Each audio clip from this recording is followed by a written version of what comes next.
Bismillahirrahmanirrahim. Assalamualaikum warahmatullahi wabarakatuh. Bismillah, alhamdulillah, alhamdulillahilladzi hadana li hadza wa ma kunna linahtadiya laula an hadanallah. Wassalatu wassalamu ala Rasulillah Muhammad ibn Abdullah wa ala alihi wa sahbihi wa man walah. La haula wa la quwwata illa billah. Pertama-tama yang kami hormati Bapak Bimas Islam, Bapak Amuran, semoga beliau senantiasa disehatkan Allah Subhanahu wa taala. Terhormat juga bapak-bapak, seluruh ibu-ibu yang hadir pada siang hari ini. Pertama-tama marilah bersama-sama kita memanjatkan rasa syukur yang tak terhingga kehadirat Allah Subhanahu wa taala yang mempertemukan kita dalam keadaan baik. Semoga nanti kita kembali kepada Allah pun dalam keadaan baik dan berkumpul juga bersama orang-orang yang baik. Salawat dan salam kita haturkan ke haribaan junjungan agung Nabi kita tercinta Nabi Muhammad bin Abdullah, kepada keluarga, kepada zuriat, kepada sahabat dan seluruh pengikut beliau ila akhir yaumil zaman. Bapak kasih yang kami hormati dan juga Bapak, Ibu, tanpa terasa Ramadan lah 23 hari. Benar tak? Nah, kalau aku cepat gila ngitung, nak rayo 23 hari ini tanpa terasa tersisa paling lama 7 hari. Begitu juga tanpa kita sadari umur kita ini mungkin masih tersisa 7 tahun. Mungkin lebih lah minta. Atau mungkin meskipun itu kapanpun tapi yang pastinya berkurang. Benar Bu? Betul kan? Nah maka dari itu hendaknya lah kita introspeksi diri. Saya pribadi, kita menghitung-hitung apakah kita sudah siap bekal untuk mati itu. Sebagaimana Ramadan, apakah Ramadan kita ini sudah berkualitas, kita sendiri yang tahu. Lebih perlu diintrospeksi. Padahal kalau kita ingat saat kita meninggal, maka 3 yang mengantarkan kita ke kuburan. Yang pertama harta kita, yang kedua keluarga kita, dan yang ketiga amal ibadah kita. Dan yang 2 itu pasti pulang ke rumahnya.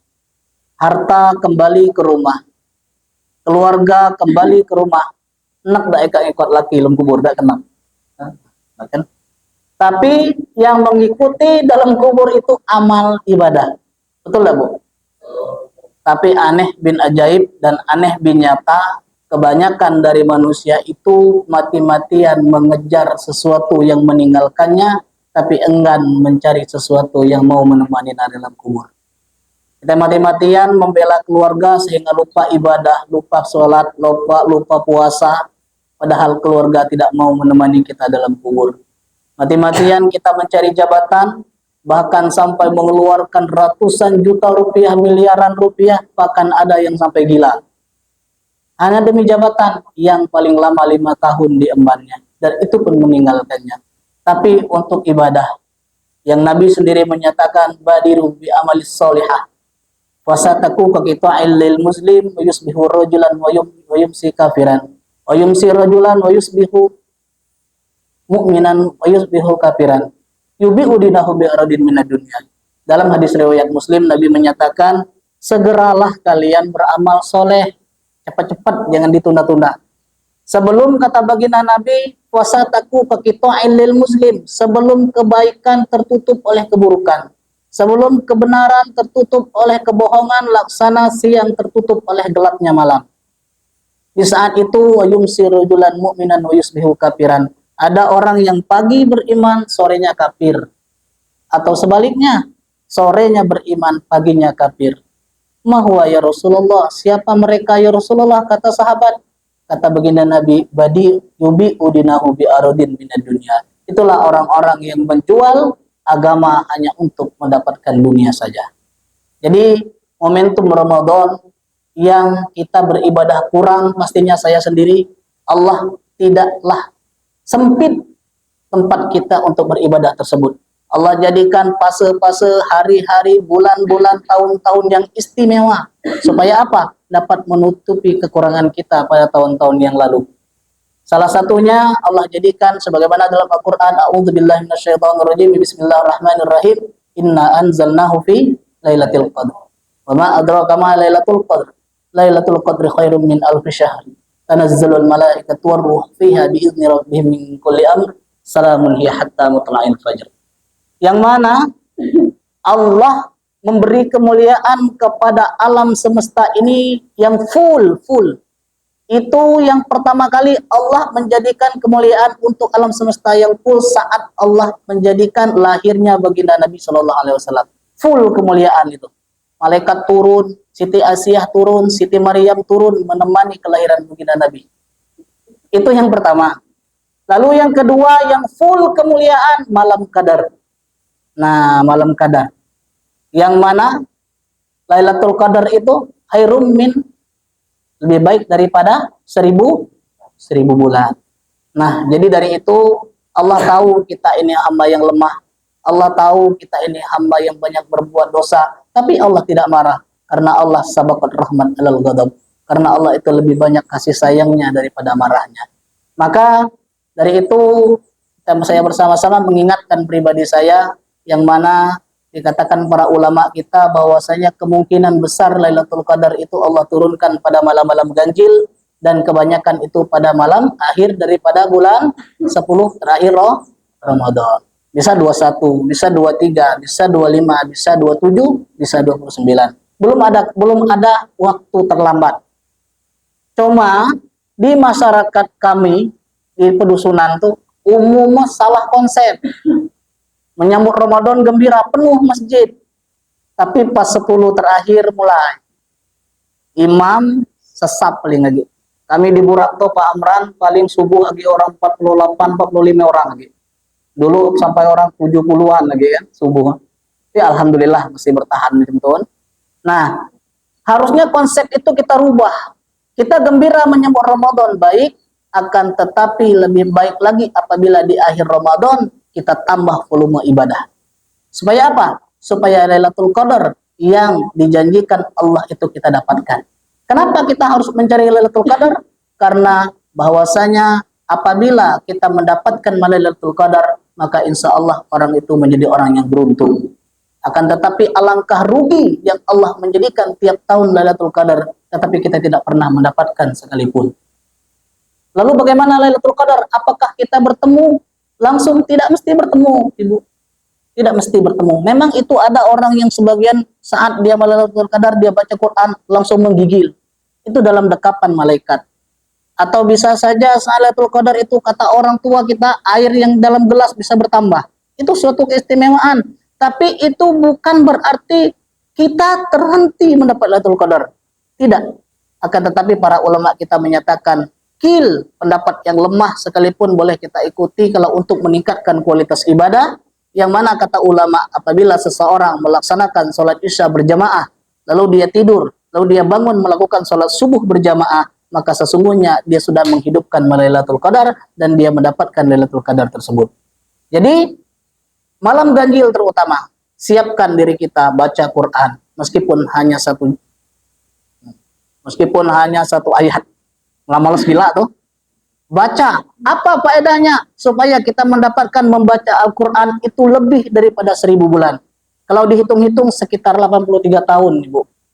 Baca Quran malam itu kalau kebetulan Lailatul Qadar turun, malaikat Jibril dan pasukan turun, kita pas beribadah, sholat tahajud, atau sholat apapun, melakukan sholat tasbih, atau sholat hajat, atau sholat tarawih, maka kita dihitung laksana sholat tarawih kita 1000 bulan.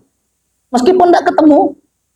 Nah, jadi itu supaya apa? Supaya dosa-dosa kita yang banyak laksana buih di lautan itu dapat ditutupi oleh Allah dengan rahmatnya itu. Jadi harapan kita Ramadan kali ini yuk sama-sama kita benahi diri, kita tambah volume di akhir-akhir nih, saya sendiri.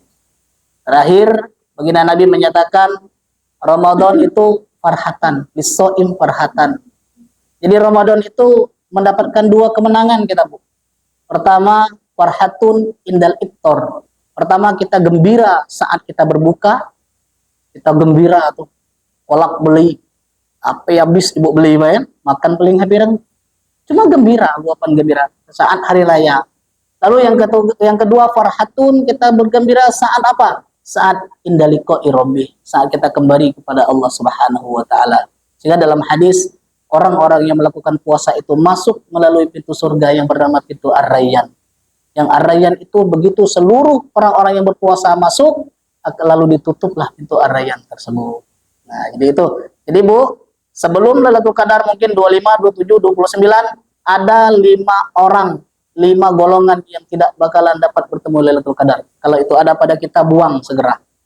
Yang pertama, minul khamr, orang yang mengekali minum minuman keras.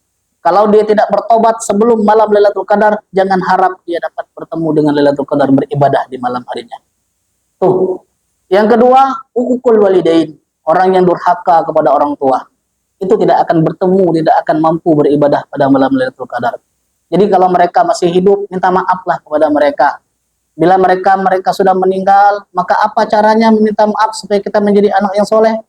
Maka diperintahkan kita berziarah ke makbaroh, ke kuburan-kuburan mereka. Itu menjadi anak yang berbakti kembali. Lalu yang ketiga, orang yang memutuskan hubungan silaturahim dengan saudaranya.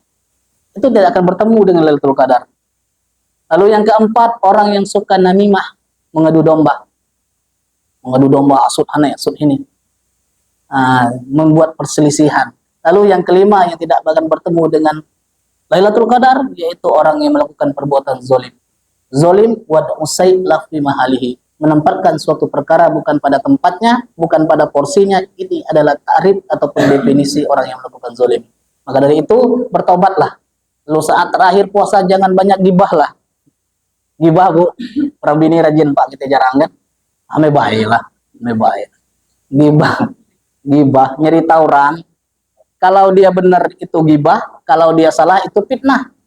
Al fitnah tuh asyaddu minal qatl. Memfitnah lebih jahat daripada membunuh. Sedangkan gibah, al-ghibah tuh asyaddu minaz zina. Orang yang gibah itu lebih jahat daripada zina. Orang berzina, kalau dia selesai berzina, tobat diterima Allah. Tapi kalau dia menggibah, begitu dia tobat, Allah belum mau menerimanya sebelum dia minta maaf kepada orang yang dia gibah. Maka dari itu, hindarilah hal-hal tersebut agar supaya puasa kita menjadi puasa yang diterima Allah Subhanahu wa taala, yang bila diterima Allah itu akan menyelamatkan kita kehidupan di akhirat kelak. Kami mohon maaf atas segala kekurangan, atas kelancangan atau kelebihan yang menyinggung perasaan. Terima kasih mengundang kami. Semoga pertemuan yang singkat ini Allah berikan kenikmatan dalam kehidupan kita sehingga kita merasa lezat untuk beribadah kepada Allah Subhanahu wa taala. Demikian yang dapat kami sampaikan. Mohon maaf atas segala kekurangan. Kita tutup dengan kafaratul majlis. Subhanallah bihamdika asyhadu an la ilaha illa anta astaghfiruka wa atubu ilaik. Billahi taufiq wal hidayah. Assalamualaikum warahmatullahi wabarakatuh. Waalaikumsalam.